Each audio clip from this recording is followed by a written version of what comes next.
Culture Yearbook. On this show, we pick pieces of pop culture that were important to us in a given year. We then discuss our memories and dig into those movies, albums, shows, and more. I'm Brad. And I'm Giff. All right. And we're with Giff's Choice tonight. We're getting back into the music. We always love our music episodes. We think they're the best. You may agree, you may not even listen, but whatever. We like them. They're fun. Yes, they are. And it's a great timing because we're following up. We just did that wonderful two-parter with Children of the 80s where we did hair metal. And if you haven't listened to that, check out their show. It was so fun and it's so good. And if you like 80s rock and hair metal, you will love it.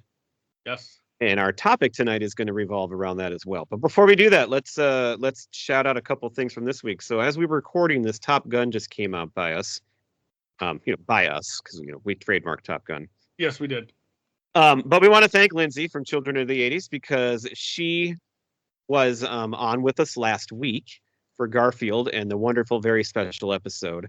And we had so much fun. It went much longer than we expected, but I thought it was great. We had a great time. And we always love working with her or Jim or both. Time flies when you're having fun. So to follow up on our Top Gun episode, Jim did mention to me, well, maybe you should take this one, Gifford, because I famously I've never even seen Terminator. It's one of my pop culture holes. Sure. So he did tell us that Rick Rossovich, the sweaty, posing, volleyball guy, we said he was from Roxanne. Yes. But he wasn't another memorable part that Gifford would know, and he did remember right when I told him. Yeah, so he was the boyfriend of the roommate to Sarah Connor in the first Terminator movie. And of course, he's over having sexy time with the roommate when the Terminator shows up, and he very quickly gets dispatched by the T-800 while wearing very little or nothing. So, yes, I apologize to Rick for not remembering his role in It's surprising Terminator. that you wouldn't have remembered that because you're a connoisseur of such things. Well, my mind is not what it used to be. Yes. We also got a nice message from Jason from Surely You Can't Be Serious, who filled in another hole for us where we were talking about the soundtrack on Top Gun, and I said I love the Loverboy song, but didn't really remember hearing it when I watched it. And he let us know that was playing in the background of the airport when Meg Ryan Carroll comes to visit Goose. Mm-hmm. So I probably have to watch that again just to hear the clip of that song there. So thank you to our friends who are always there to give us some good feedback. We appreciate that. And I would also like to say that I did go back and watch Garfield in Paradise one more time with the subtitles. Oh, yeah. Yes. And I did text it to Lindsay and to Brad that the subtitles did say Phil Collins. They did. But when I listened and didn't just read, it was Harris Collins, I think. Phil Harris Records. Phil Harris Records. That's what it was. Okay, so I was wrong in the dialogue of which we knew, but Garfield in Paradise. So it made a lot more sense because, of course, Phil wouldn't have been around producing stuff, putting stuff out in '57. So. And it does seem to be kind of a stretch to change Harris to Collins in the subtitles. So it's kind of weird. Yes, very weird. But we all make mistakes, and we own up to them when we do. I try to. Yeah. All right, we got a good topic and we got a good draft coming tonight. Gifford, tell them what we got. So we have got an album that came out August 18th of 86, and that is Bon Jovi's third album, Slippery When Wet. And of course, what a monster. Brad, I'm with Brad on this one. He did not own this album. I did not own this album, but we feel like we own this album because it was everywhere in heavy rotation on the radio, or in Brad's case on the bus, the school bus. Mm-hmm. Yeah. Yes, just like we talked about Hysteria. Well, we re-released it not that long ago, so it's not too far back to find it. But it's a great episode. But I also never owned that album, but I always felt like I did because 7 of the songs are singles, and you heard them over and over. So it's like you didn't need to buy it. You could just turn the radio on, and you were going to hear basically it. And so, as you already mentioned, and I brought up on the other show, the bus driver put this tape in on the way home from 5th grade every single day. So I probably only heard the first 3 songs usually in that stretch of time.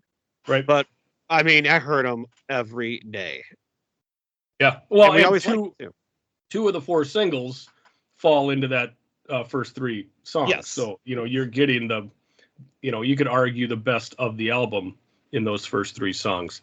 So just a few fun facts here. I'll get into a couple, we'll kind of go back and forth. Sorry, before you do that, yeah. I had a little bit more about my background. Oh, please. Yes. Because the other reason why, I meant to say this too, for me, the other reason why I didn't need to own it really is because I had MTV at this time. And the airplay on MTV, Living on a Prayer was on like probably every 30 minutes. That video and seeing John Bon Jovi jump, it is just ingrained in my head. So I had that as well. Speaking of Bon Jovi, my favorite song might be Runaway, which is like the original Bon Jovi song, which I just learned by doing this. He actually recorded that back in 1980. Did you see that? No, I didn't. So that's like his first song, and he recorded it in 1980, and he tried to sell it, and it didn't really go very far, and then eventually it re-recorded for their debut, and it did pretty well. It wasn't a huge hit, but it did pretty well. But they're kind of interesting because their second album, 7800 Degrees Fahrenheit, really didn't do that much. Like I looked at the single, I don't remember any singles off that album. I probably know one of them, but I don't remember them at all. So the way this exploded is just really, to me, kind of interesting because, Def Leppard, they're coming off, it was 4 years, but they're coming off Pyromania. Everybody knows and loves Def Leppard. Bon Jovi just blew up here on the basis of two albums that did okay, but not great. So I think it's kind of interesting in that way. Well, and because the album was as big as it was, this was kind of the album to put glam or hair metal into the mainstream. So that's why you're seeing it on MTV on a regular basis because of how massive this album hit. And it's kind of funny because like the original cover art for this album is this a female torso in a nice little, I think it's a yellow top with Slippery When Wet on it. And they didn't want to release that in the States because they were worried that the large record places wouldn't put it on the rack to sell because it would be too risque, which to me is hilarious because hair metal and sex, drugs, and rock and roll just go together, and it's all spandex. And there's a song right on here that does that as well. Yeah. So, it's kind of funny that when this came out in 86, even then it was still kind of like, we better kind of hold back a little bit just to make it a little more palatable to the masses. I also read that besides that, another reason they didn't use that is because John Bon Jovi, so that, you've got this nice rack on this on this album, but it's got this bright pink border around it. And John Bon Jovi decided he didn't really like that. And that's another reason why he changed it as well. Right. And I will say that pink border looks a little out of place with the yellow. Like the colors don't really go great together. I'm still infatuated with that picture. I'm not that you're looking at the colors. Right. Exactly. So instead, the main album. Now that album cover was published and put out quite a bit in Japan, but the one with the garbage bag with the Slippery When Wet, in the condensation on it, that's the one that everybody knows here in the States, of course. So I gotta say, I never realized that was a garbage bag until I did this research for this. Me neither. I thought it was like concrete or something, and there was I didn't know what it was. Tar or something. I don't know, but you learn all kinds of fun stuff putting this stuff together. So this is spent 8 weeks at number 1 on the Billboard Top 200 albums. And because it came out latter part of 86, this was the top selling album of 1987. Number 1. Yeah. 15 times platinum in the US, spent 38 weeks in the top 5 for albums. Pretty good. That is absolutely insane. It's the 48 Especially for a band that didn't really have like a big hit yet. Right. That's what's crazy about it. They just exploded. For sure. And the songs are obviously a good reason why, but so this is the 48th best-selling US album of all time still. It was absolutely massive. One of the big reasons that I think it was probably as big as it was, obviously the songs, they brought in Desmond Clark as a collaborator. Desmond Child. Child. Oh, I wrote down. Oh, sorry. Child. Yes. I apologize. And See? this is like another connection to Hysteria too. You know how they Mhm. brought Mutt Lange in, and he was so big in producing Hysteria. So it's like, but they did it first actually. But they brought in this hit songwriter, and he had a big influence on it. Well, and if you're not familiar with Desmond Child, much like myself, because I just called the guy Mr. Clark, he wrote "You Give Love a Bad Name" or collaborated on the "You Give Love a Bad Name," "Living on a Prayer." Obviously, the two biggest hits on this album. He also, excuse me, helped out on "Bad Medicine," "Born to Me by Baby." He helped on Aerosmith's "Angel," "Dude Looks Like a Lady," "Crazy," Alice Cooper's "Poison," Ricky Martin's "Livin' La Vida Loca," Joan Jett's "I Hate Myself for Loving You." So, I mean, and that's just a small sampling of the massive hits that he has helped to write. Swear that he sounds. I thought he was like a. So obviously he had all these hits he wrote, but his name is so familiar to me. I swear he had a hit in the '80s. Like he was like this one hit wonder, this writer that made this Oh, hit that he also. But I could not find it. So I must be thinking of a guy with some kind of similar name. I okay. don't know who it is because I found nothing about that. But the name was so familiar to me. I'm like, I must know this guy, but I don't know. Yeah. I didn't. Yeah. So he's got What a story. a bit of the Midas touch when it comes to putting together these songs because um, it's just absolutely amazing, and the sound is just different too. I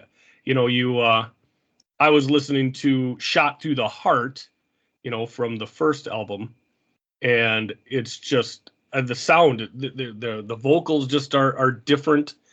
Just the whole way the songs are put together is different, and this was um, definitely just a total rocker album. Well, It it's was described as because heavy metal was big. You had a lot of mhm, heavy metal bands at this time. Maybe they weren't like the big selling ones, but they were out there and you could find them.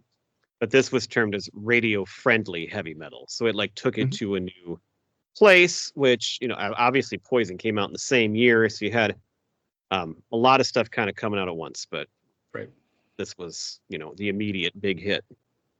So the name of the album, did you find where the name of the album came from? I read it, but I forgot, so you can take that one.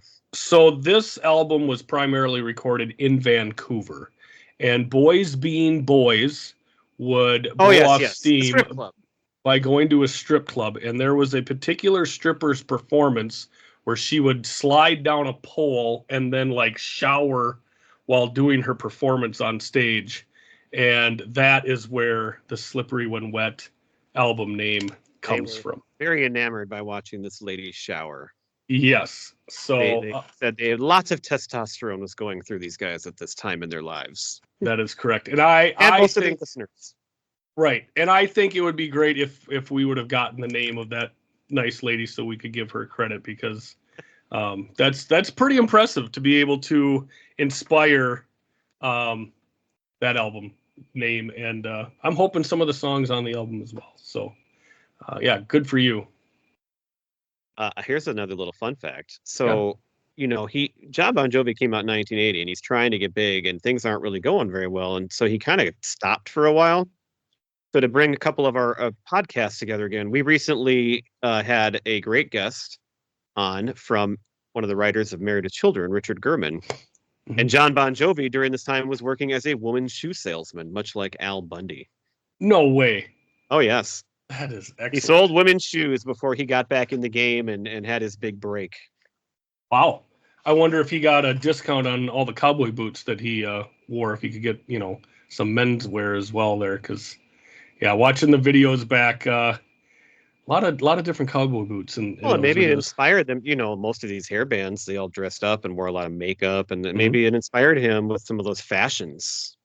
For sure. Yeah, I think so. Well, you got any other fun facts, or do you I want to do have one dive? more. Ooh, I love This it. is a good one. All right. So John's neighbor, Dave Sabo, helped play Runaway when he first recorded it. He never officially joined the band, but he was on it and helped with that song for sure. Okay. And later on, he ended up starting a different band, a hair band, one that we discussed with Children of the 80s. Do you have any guess which band he began after not being in Bon Jovi? Was it Cinderella? No. Oh, dang it. That name's familiar A to little me. later in the decade, right towards the end, is when they hit it big. It was the last pick. No, it wasn't the last pick in our draft. It was right before that. I'm sorry, I'm drawing a blank. It is Skid Row. Sebastian Bach. Oh, Dave Sabo helped to start Skid Row man. after never officially being in Bon Jovi. So he played a part in both of these bands. Wow. It's quite a resume. Yeah, one last that's thing what I I got got. here. So this album, I said, was 15 times platinum. So that's actually diamond would be where you get to 10 million albums sold. So it was diamond also in Canada, 6 times platinum in Australia, and 3 times platinum in the UK. Australians love Bon Jovi. When I was going through their stats for these songs, like Australia was always way up Like, there for sales and where it placed on their charts and things like you that. know what they say? Australians love John Bon Jovi. I've been saying it for years. He's like the David Hasselhoff of Germany. Wow, that's really saying something. All right, well, without further ado, I say we get into this album. Let's let it rock. Perfect transition. Wow. So oddly enough, folks, the first song on this album is "Let It Rock." This is a great start to the album. It feels like you're at a concert, and the music's just starting to build up, and people are getting excited, and that's the way this song starts. You got the keyboard build up, and then just right into the rockin' harmonics. And it's got a great chorus to it. One of the things, and it starts here in this song that I noticed, this is an album of woes and ohs. A lot of woes in all the songs. And it starts out right here with the woes on this song. I noticed something else that is in a lot of this album that I'm a sucker for. Oh, excellent. So it does have a long intro. It's almost a Mhm. whole minute, I think. But it is, it's okay because it's a good starting song for a rock album. The title says right what you need. You're gonna let this rock. Right. The song's a little long. I think it carries on a little long towards the end, but that doesn't change that I really like this song. What I do like right before the chorus, the line that stands out to me that I like is if you want to cross that line, break on through to the other side. The way he delivers that it's very catchy. It's that hook that draws me in. But what this song has, it starts a theme, is the like call and response, the repeats. And so they say all right, and then you get all right coming back. And there's going to be a theme of songs like that. And I love that. And it's like a sing-along. And that's what this, I mean, Living on a Prayer is like the ultimate sing-along. And this song and parts of many of these songs have that sing-along feel. And I mentioned that on I think it was our Green Day one. There was a song that was a sing-along. And I love that. I mean, that's something I like. It makes me feel good. And so they get off to a good start here. Well, and I think that's a pretty big staple to rock in general. You got your lead singer in the chorus, having that whatever he says, and then the rest of the guys coming in behind. Yeah, sometimes, but they really nail it the right way here. Yeah. Oh, for sure. Yeah. So, and this is one of those songs that was never a single, but no. To me, I heard it every day on the bus, so I knew this song as well as any song on this album. Yeah, this was one along with another one on this album. So this had 10 songs, only 4 singles. But I feel like there was more than 4 singles on this album. Well, there's 2 or 3 that I definitely thought either were or like that I knew, and I was kind of surprised that they weren't like minor singles. Right. Oh, yeah, because I mean, like you said, you got Def Leppard putting out 7 singles off of Hysteria. Yeah, well, that's so when we talked about Def Leppard, I mean, it's a great album and there's tons of singles, but it was 12 songs. It's over an hour long. Some of those songs are 6 minutes. It's too long. Mm-hmm. This one is 10 songs, and they're not just putting everything. I think this one really nails that. I think at the end I was going to ask you, since we talked about both of these, to compare the two and choose your favorite, and I want to. Okay. Let's remember to do that when we finish. Sure thing. Well, if you got nothing else for Let It Rock, we're going to move on to second song off of this album, You Give Love a Bad Name. This, of course, was the first single off the album on July 23rd, 86. So came out about 3 weeks before the album was released. It is the band's first #1 hit. Finished the year end at number 30 on the Hot 100. It's 5 times platinum in the US and Australia. Of course. What else? What do you got for the song itself? Or you got any fun So facts this on is this one one? that was really fun to listen to because I haven't listened to this in a long, long time. And you hear "Living on a Prayer" all the time, but I hadn't really heard this song that much. And in my memory, I was kind of thinking this one wouldn't hold up as well, and that it maybe was a little cheesy, cringe. Mhm. But I was wrong. It's one of my favorite songs. I'm going to say right now, I like this song better than "Living on a Prayer." Probably because of the exhaustion of the other one. It's Sure. I like that. But this song is so catchy, and it's got a sing along again. I love John's vocals in this. They sound a little dirty to me. Again, the repeat, bad name, bad name. I love that. Mhm. I love the line, blood nails on your fingertips. It's an intense song. It's a great first single, and it shows you that they were not going to mess around with this album. This was going to be good times. I have one other thing, but I don't know if you want to know more.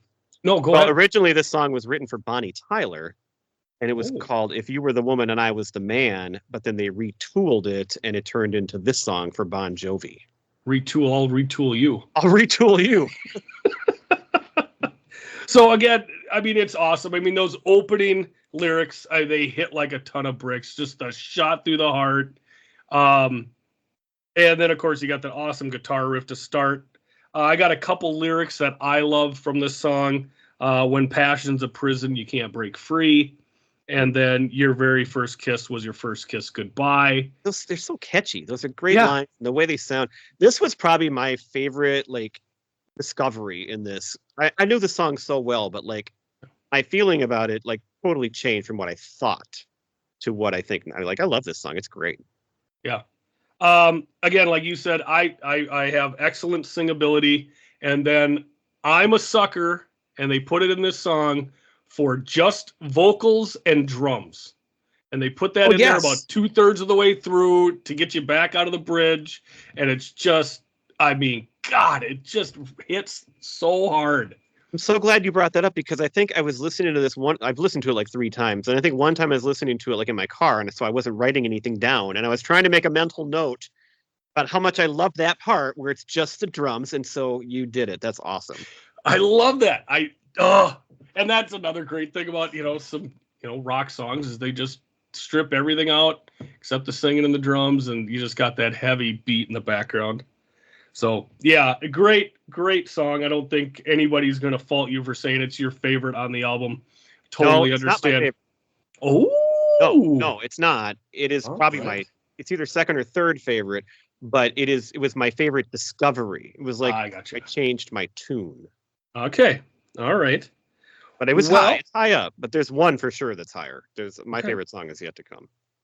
So our third song on the album, our second single off the album from October 31st, Halloween of 1986, is Living on a Prayer. It's their second straight #1 on the Hot 100.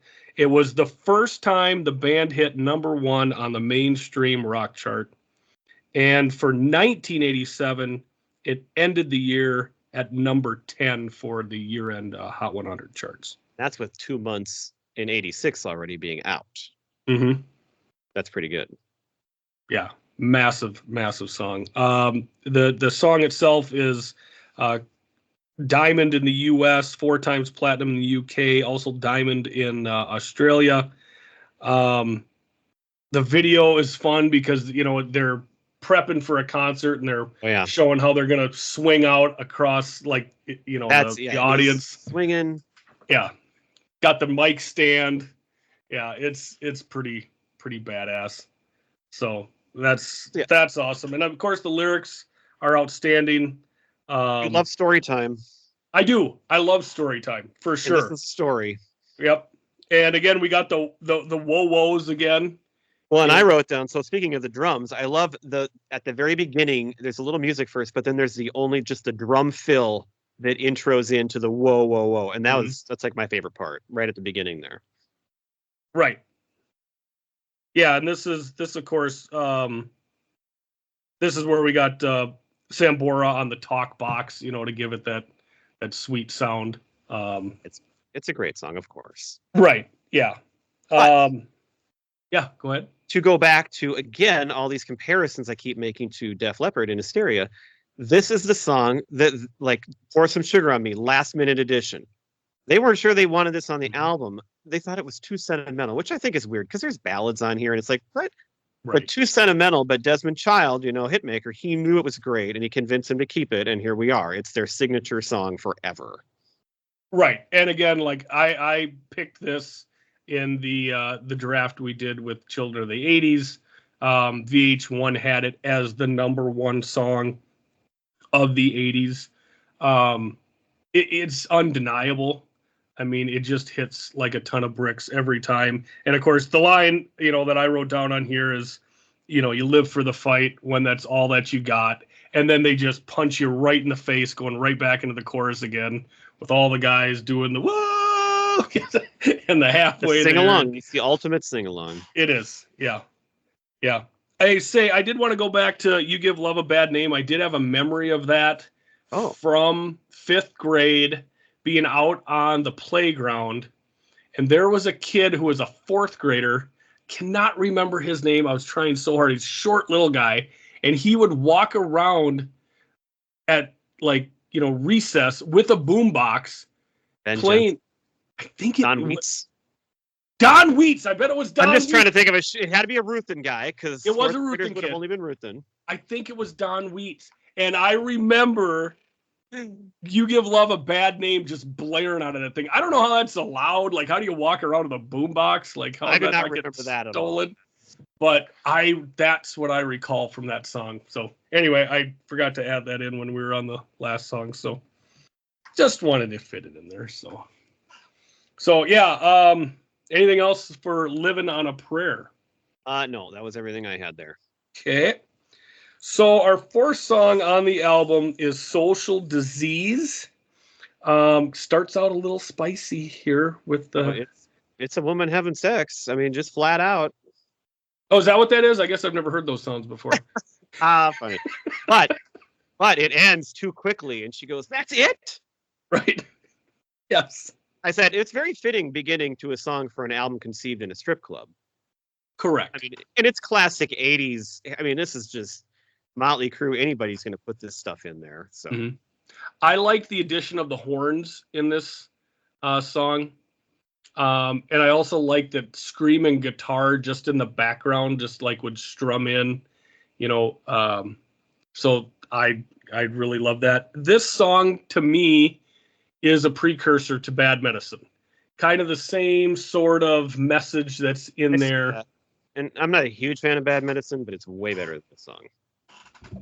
Oh yeah. And I am a huge fan of Bad Medicine. I think that is just an absolute killer song off of the New Jersey album. I believe it's the first song on the album. But still a great song. Still really enjoyed it. I'll disagree on this one. This is my least favorite with a bullet on the album. I think it sounds dated. The lyrics are lame. The song is lame. My favorite part is the beginning. I mean, because at least it's something to listen to that's interesting. But they should have ended it right there and just made that a little transition. So the one thing I found out about this song, though, too, it was Aerosmith wanted this song. Whoever wrote this song was out there. And I can actually hear them singing it, and I wonder if it would be any better because I can see Steven Tyler, doing the same thing. But I think the song is bad, and neither one of these bands should have had any interest in it. It's my number 10 worst song on the album. Okay, definitely not mine. I like I say, I like the horns that are in it, and much like you, the beginning. So do you have a worst song coming up that we're going to find out? Yeah. Okay. I got 2 that I'm not a big fan of. I would say there's only one more that I'm not a big fan of. So maybe, but I'm surprised. I'm interested. If we match up on this. I bet we match on at least one of them for sure. Right. All right, so our fifth song, we're going to be halfway through the album after this one already. This thing's flying by. The third single off of the album came out March 2nd of 87, hit number 7 on the Hot 100, and that is Wanted, Dead or Alive. Song on the album, no question about it. I have questions. What? This is not my least favorite song on the album, but it is my least favorite of the singles on the album. Are you serious? I am absolutely serious. I think I know somebody. This just shocks me. I can't believe it. You think you know somebody? This is like the Swingers episode all over again. Oh, man. So with this song, though, it hit, like I said, it hit number 7 on the Hot 100. This was the first glam metal album with 3 top 10 hits in the Hot 100. So, I mean, this was 1, 2, and 3 singles off of this album. And they hit it big on all 3 of these. It finished the year-end Hot 100 at number 74 in 1987. 6 times platinum in the U.S., 4 times in Australia, platinum in the U.K., and of course this is the big power ballad off the album. And I'm a little surprised. I call it a power ballad. I think the other single is the power ballad. This is like what part of what I love is this such a different song from the others. Sure. It is ballad. I mean, because it's slower, but I feel like it's still more of a rock song than a ballad. Okay. I don't know. Fair in my enough. opinion.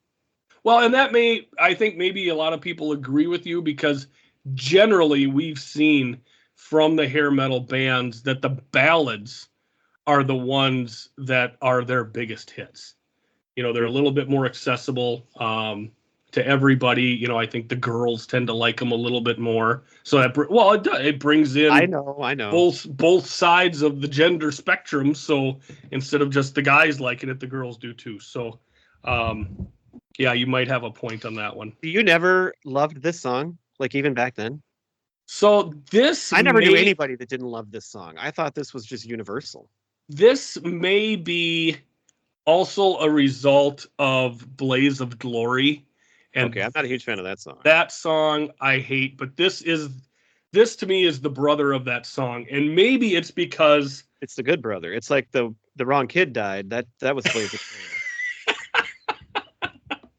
Nice. This, I think, comes from me being a country kid.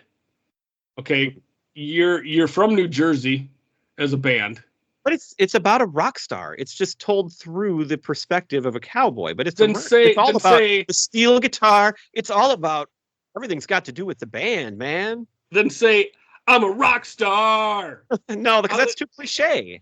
But you're not a cowboy. You got to build a metaphor. You know, cowboys don't ride on the steel horse. They ride horses or in pickup trucks. The line, a loaded 6-string on my back makes me cringe. That song is every single time I hear it. It just makes me cringe. Sometimes you tell the day by the bottle that you drink. What does that even mean? I've seen a million faces and I've rocked them all. Now that line is freaking awesome. Call and response. Wanted. It's great. The music of it is great. The instrumentals are great. And honestly, the vocals are great, but they're my favorite vocals too. Yeah. I agree. The vocals are the best on the album for him. And I love the opening before the vocals because you have this great guitar intro, this acoustic type guitar, but the overlaying sounds going. I love it. Just drops in right away. It's great. Well, and that's why I say it's not my least favorite song on the album. It's not by a long shot. Trust me, it's still in my top 4 for the album. You like it less than Social Disease? No, it's still my top 4. Okay, we can still be friends. But the lyrics absolutely drive me up a wall. Well, and the other thing I love about it too is it's a slower song, but it builds and to the part where he says, "Oh, I ride," and he just screams it like I'm getting goosebumps. It's that kind of song, man. It's so good. But you're not a cowboy. You're from New Jersey. But that's the love. That's the beauty of it. I bet he gets his salsa from New York City. I'm glad you don't love it. It made this more interesting to go through, but I'm just shocked. I can't believe it. You'd think you'd know somebody. God, that's great. It's my favorite. Either that or Runaway. They're my two favorite Bon Jovi songs. Like Okay. they're in a league alone, I think, to me. Well, and you're not wrong. I'm not. I mean, it's a great opinion. It's a great. Like I said, it's a really the good thing song. is, you're saying a lot of stuff you don't like, but you're also saying it's your fourth favorite song still. So that's, Yeah. I mean, that means you like it better than what, all the non-singles? Yeah, basically. So Yeah. I mean, that's pretty good still. It's right. just, Like I say, the vocals are awesome. The instrumental is awesome. It's the lyrics just drive me crazy. I appreciate this. I might enjoy this song more if the adults from Charlie Brown sang it, so I wouldn't be able to understand what they're saying, but the vocals would all be there. That's great. All right, you got anything else on Wanted Dead or Alive? No, I made my case. You made yours. That was great. Yes. Awesome. All right, so the great news for you is it's the last song on side one, so you could just shut it off if you want and then flip it over. You got to hit rewind, but. Yep. Yeah. So we're just going to flip the tape over now. We're going to hit eject on the tape deck. We're going to turn this bad boy around. Driver's going to flip this over. Mm-hmm. Pop it in. I think we must have listened to side two sometimes too, because this song is, I thought this was a single. Like this song, I feel like I remember it being a single, not a big one, but like it felt like a song that I really knew. And it's probably because of the bus, I guess. I don't know. Well, this is Raise Your Hands.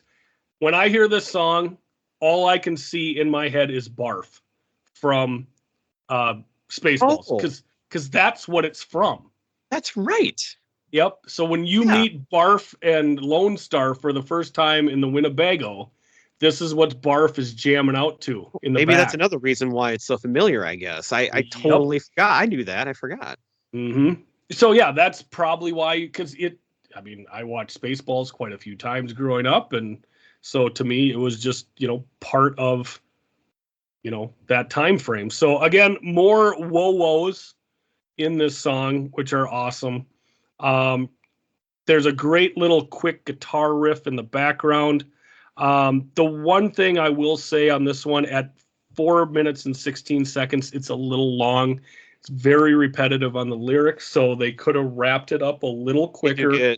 It's not just that. Some of their songs are just kind of seem derivative, to use a fancy word. Like some of their songs and titles, even like you said, they had a song called "Shot Through the Heart," and we're gonna get to "I Die for You." And for a long time, I'm like, wait a minute, they have a song called that was a huge hit. And then I realized it was "I'll Be There for You." But like, they sound like the same thing to me when I hear the title. There's another one coming where they're. Well, actually, I'll get to that in a minute. But sure, I like this song. I mean, I liked it a lot. We both agreed "Let It Rock's" a great starter. This is like a whole new album. This is a great starter. It's like side two. It's like we wrote two great starting songs, so we're going to put it on side two. Mm-hmm. It's got another long intro. There's not a lot of depth to this one. I mean, the lyrics don't do much, but it's really catchy. It's just fun to listen to. And like, I'll take that once in a while. Yeah, that quick guitar riff in the beginning is just awesome. I like the little geography lesson at the end, where they're shouting out New York, Chicago, New Jersey, Tokyo, Detroit, Vancouver, London, Salem, New Jersey. Yeah, that's fun. Learn a little something. A little Huey Lewis touch. Yeah. So great way to start the second side of this album. Then we get to song 7, "Without Love." This is my skip song. This is my first. Good. Let's go fast. And I have no problem with this song. I have nothing to say about it. It's a decent ballad, but there's a way better one coming. That's all. And it's not that good. Like, I don't need to listen to this song. We got another whoa whoa in this one, so I got to bring that up. The best part about this song, 3 minutes 30 seconds. Yeah, done. It's fine. It's not a bad song. I'd probably skip it too. I was a little confused by the age appropriateness and the profession of the girl in the beginning. I wasn't quite sure what the lyrics were hinting at on that, but we'll just move on from number 7 here. Now we get to 8. Brad brought this up. "I'd Die for You." This right in the beginning kicks it back up a notch. We just skipped. We fast forwarded through number 7 to get to number 8, and the beginning, at least, it kicks it up right away, and then it gets into the lyrics. So this is where I said it starts to get a little derivative. I feel like the opening to this song sounds exactly like "Runaway." Like when I listen to this song, I'm like, wait a minute, that's like the same thing they did in "Runaway." And so it's a fine song. It's nothing special. I mean, probably my second most skip. If well, no, social Okay. disease, but this would probably be like for me number 8. It's number 8 on the album. It'd be my 8th most favorite as well. Okay. It's okay, but and it's got this Romeo and Juliet illusion and theme to it, which it's fine. It's kind of interesting. The lyrics they're okay, but it's okay. Meh, whatever. Well, and I was listening to this and I got in my head that it sounded like another song to me as well. Oh, So was it I Runaway? You do not know what? know what I think it is, and it is No Easy Way Out from Rocky 4. And Hmm, so I'm playing both of them back and forth, and there are some similarities to there you go. those two songs. Did you look Um, up Desmond Child write that song? no, I didn't actually. No. But there are some similarities there. One thing I will say about this song, so like Brad said, it reminded him of another one. So in 1986, He'll Die for You, but by 1988, He'll Only Be There for You. Yep, So yep. he's kind of backed up on his intensity in relationships. It took me. I had to look up the New Jersey album to convince Mhm. myself that the song wasn't called that, and then I realized, Right. oh yeah, that's right. It's "I'll Be There for You," but they sound like the same thing. It's like vary your Yeah, titles. right. I completely agree. But I did like the song. I thought it was good. So It's okay, yeah. I Hey enjoyed Gifford, what do we love on this show? it. Nostalgia. Okay, you gonna use that on this next song? Well, yeah, that's kind of what we got cooking here, right? I love this song. Yeah, for sure. And this would be my third favorite on the album. Never Say Mine Goodbye, too. fourth single on the album, came out in June 15th of 87, hit number 11 on the mainstream rock. This is, of course, a lost love song. Just remembering your high school days and the girl that you were with at the time. It's to me it sounds like your typical 1980s slow rock song. Grab some hip at the dance with your girl. And what I love about this, it's because it is a ballad. It's a love Mm-hmm. ballad, but it's not just that. Like there's other memories in here. It's a nostalgic looking back song. It's kind of like, we did REM Night Swimming. It's that song that you're looking back and remember all these good times. It's probably my second favorite song or third on here because of that. But it's another song that builds the emotional. So there's a pre-chorus and it builds up to the last round of that where again he like really kind of lets go and has a lot of passion. And I love that. And it really gave me actually what it gave me a feel of is closing time. I could see Oh, a bunch of people just like we did at our weddings with, hanging mhm. out in a circle, holding each other. I could just see a group of people sitting around, hugging each other, singing this song and just looking back and having a good time. Yeah. Well, and it talks about young love here. The line, "Remember when we lost the keys, and you lost more than that in my back seat." Baby. Yeah, that's a poignant line. I know. I love it. It's great. Yeah, great stuff. So that's why I said Without Love is the skippable ballad. This is the ballad done right. Yeah, yeah, for sure. I love this song. And then we will round it out with our number 10 song, "Wild in the Streets."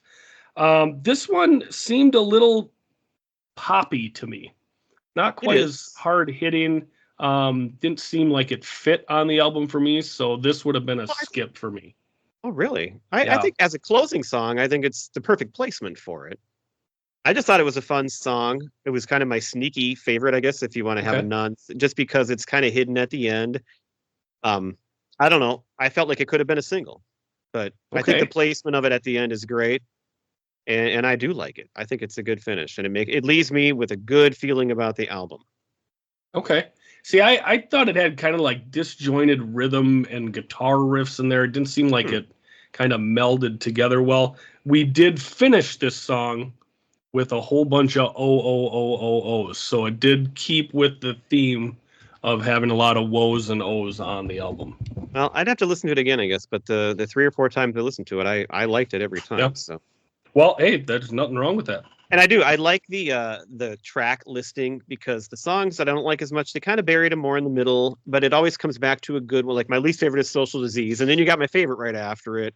Mm-hmm. You got a couple ones that I don't love, but they're between Raise Your Hands and Never Say Goodbye. So, and then it finishes to me, it finishes strong. And I love that it's 10 songs. It doesn't Yep. drag on forever. So it's good. I Yeah. really enjoyed going back and listening to this again, more than I probably thought I would have. Yeah, probably more than a Poison, I'm guessing. Well, I'm sure I definitely would have liked it better than Poison, but I thought I will listen to Poison, and maybe I would have liked it better than I thought. So, Yeah.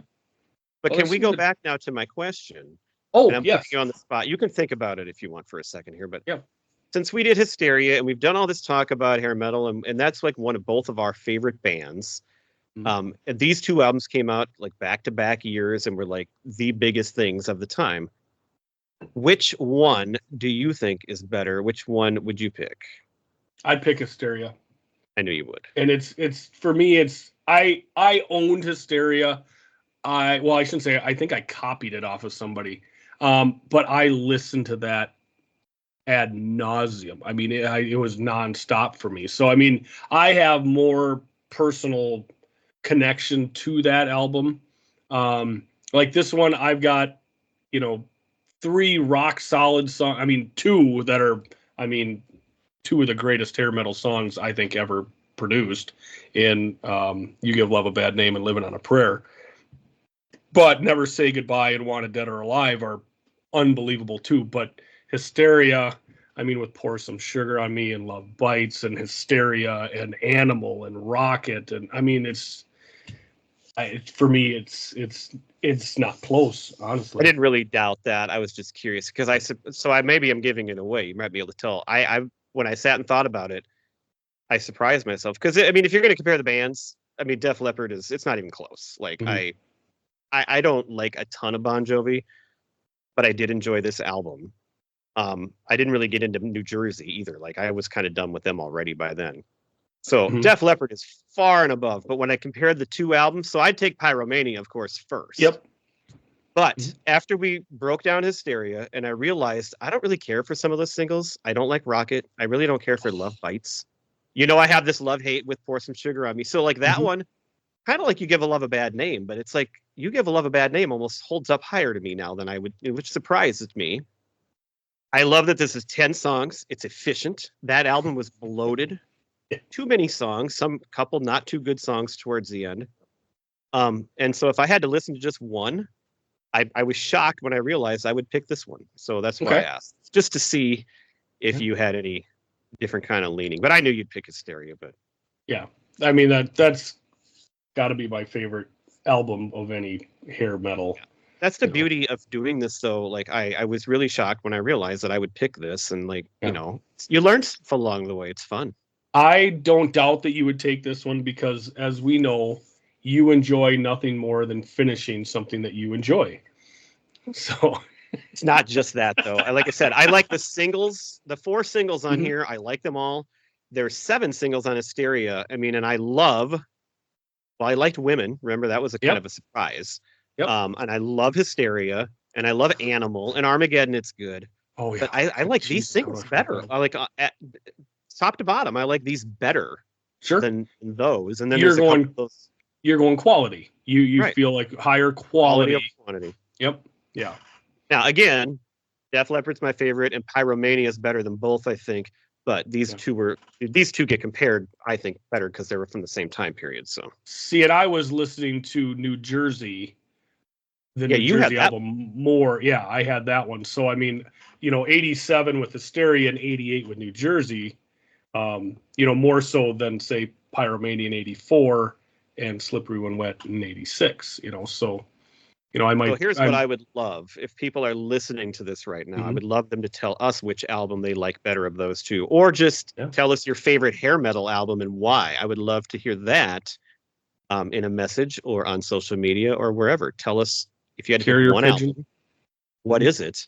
And if you're comparing these two, Hysteria and Slippery When Wet, which one Okay. do you pick and why? So hopefully we'll Yeah. get some response on that. For sure.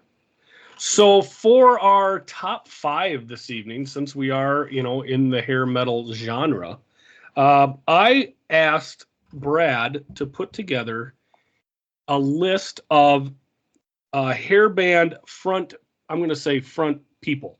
Let's put it Oh, that you way. said front men to me. I Front only have men. guys. So Sorry, I'm gonna adjust it a little bit, but we're including glam too, right? Because there's yeah. one guy at the top of my list that we haven't talked a lot about, but I think he's got to be included in this. Okay, So, what's your definition between hair and glam?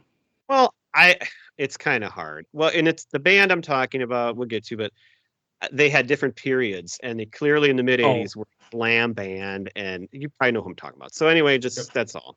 Okay. All right. So, of course, it's my episode tonight, so I'll go first. Brad will go second, and then at the end we will pick an absolutely great top 5 for Pete, and we will throw This those guy out here. on the socials. Yeah, this guy here. So, We should have said this at the beginning. I did get another comment about the Top Gun episode. There's a podcast that I kind of just discovered and we've met up with now. 70s versus the 80s. They're a Minnesota podcast. They're really good and we have a ton in common. But they sent a message on Facebook saying that they loved the Dead Draft and they thought it was hilarious. So I appreciated hearing that because we had so much fun. That was one of the best, and I'm looking forward to, because of course in real time we haven't put the poll out yet. That'll come out in the next 2 days after we record this, but it'll be whatever. So I'm really looking. I'm honestly pulling for Pete. I mean, I love both of our lists, but man, I love doing Pete's list. That was a lot of fun. All right, so really curious who you're going to pick first. You might be a little surprised, I think. I'm going Axl. Oh, Guns N' Roses. I am surprised. I mean, that voice, I mean, the way he can screech and yell and, oh my God. Yeah. I gotta go Axl. Okay. Well, I'm going to pick the guy that I was talking about right now. And he's like one of the greatest frontmen ever. And see, and this band went on to really be more just a rock band after this when they were Van Hagar. But I'm picking David Lee Roth. I mean, and every list you look at of glamour hair metal, Van Halen's listed on there. So wherever you put them, if we're doing best frontmen in the 80s, I'm taking David Lee Roth first. You can't go wrong there. So he's highlighted on my list. I mean, okay, I was definitely he's the one that I thought, there's that question of how do you define them? And Van Halen's gone through many periods of types of music. So, but we're also, this is 80s. Right, this is the time. And this is when, yes, for sure. Okay, well, I'm gonna go with my first love. I'm going with Def Leppard. I'm going Joe Elliott. Okay, and he's great. Yeah, he was just on, and Brad told me about this. He was just on Fly on the Wall maybe about a month ago, and that was a great interview with him. Just a historian of music. So, yeah, that was a great pod to listen to. It was. I'm going now. This is another one where it's through this podcast that I rediscovered this, and it was by doing our collaboration with Children of the 80s. I'm picking a guy that can move like Axl Rose and just owned the last few years of the 80s. I'm picking David Coverdale. Yeah. This guy from Whitesnake. When I went back and watched those videos again, I am like, wow. Dang it. That guy's got the it factor. Yeah, I was hoping I could wait for my third pick on that one. Oh, really? See, I didn't think you'd take him, so I'm okay. He's number 3. I have David Lee Roth, Joe Elliott, and David Coverdale as my top 3. So they're going. Well, and I had him high on my list because of his vocals. I mean, how do you argue with his vocals? Yep. It's just absolutely amazing. And that is why I'm taking this guy as my third pick. I'm taking Sebastian Bach from Skid Row. His vocals are unbelievable. So, I mean, it's not just that he's up there, looking good, looking pretty in the leather pants and the big hair, but the guy can just wail. Yeah, that's a great pick. He's high up on my list here. He's one of my next ones.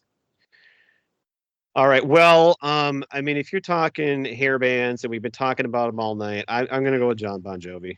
I mean, yeah, I was hoping to get him as my next pick. Oh, man. Oh, okay.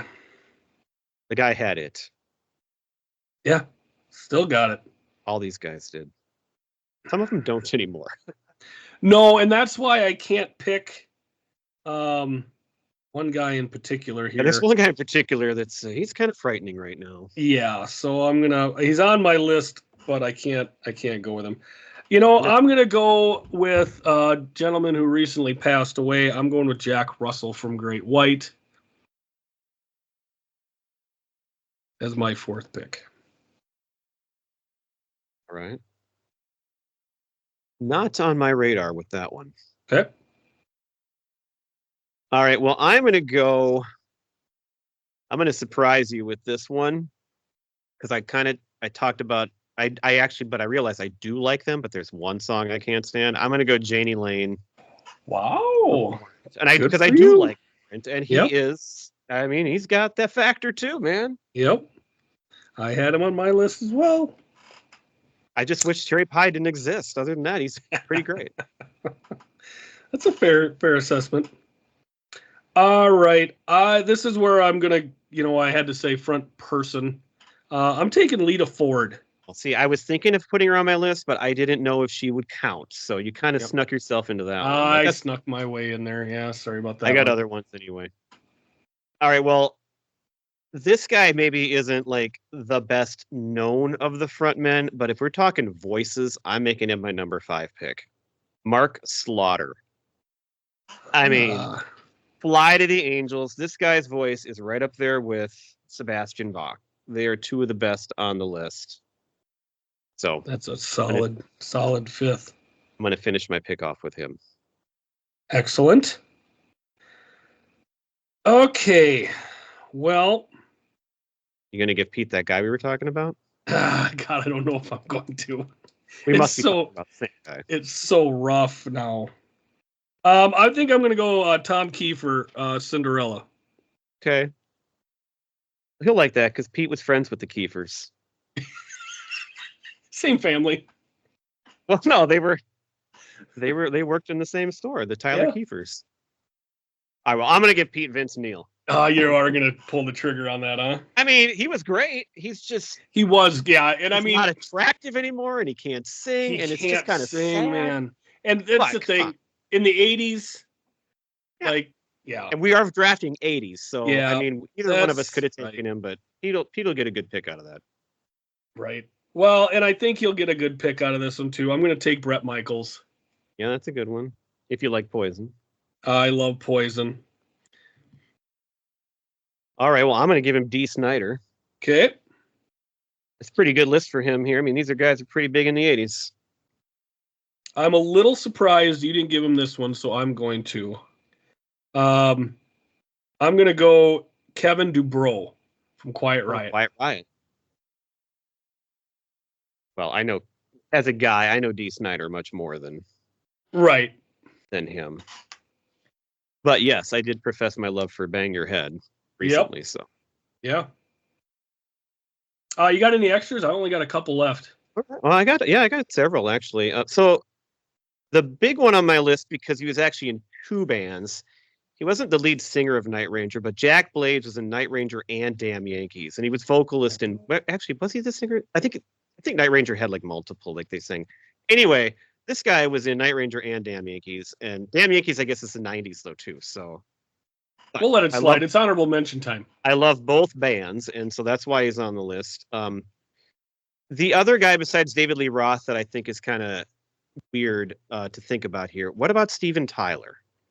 I couldn't do it. I hold them high. I mean, because they were 70s. You know, they're killing. So was Van Halen though. Yeah, I know, but I see them as bigger than a hair band. I don't see them as a hair band, even though they really fit a lot of the qualities. But I wanted to mention him anyway because you're talking about great frontmen. Steven Tyler is up there. Yeah, amazing. I got to give Dave all 5 spots to Kip Winger. Yes.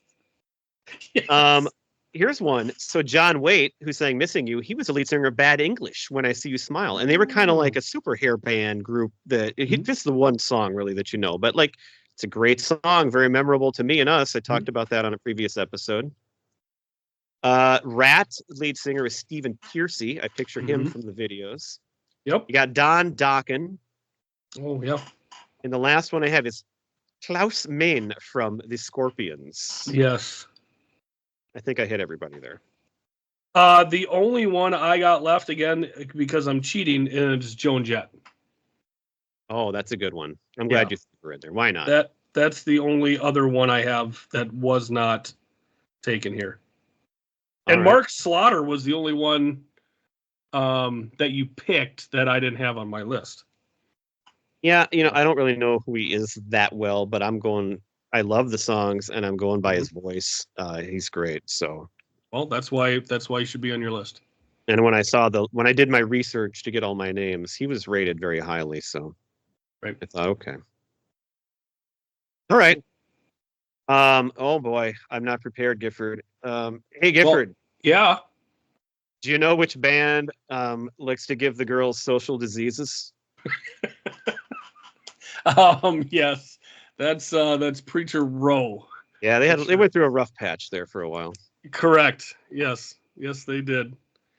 Well, right. Thank you for listening to this one. This was fun. This was a lot of fun. Hey, say before we get out of here, what do we have on the docket for next week? Yeah, so we got an extra week this month. We're going to close out 86 with another movie. We're going to close it out with Back to School with Rodney Dangerfield. And but even better, we're going to go back to school and talk about a ton of memories and combine those into one good episode. So make sure you tune in next week, especially if you're here for the nostalgia, because you're going to get it. You will, for sure. Hey, excellent. Yeah. Do you know who else gets it? Just blew it. Preacher Roll. Okay, see ya, everybody. Bye. Thanks for listening.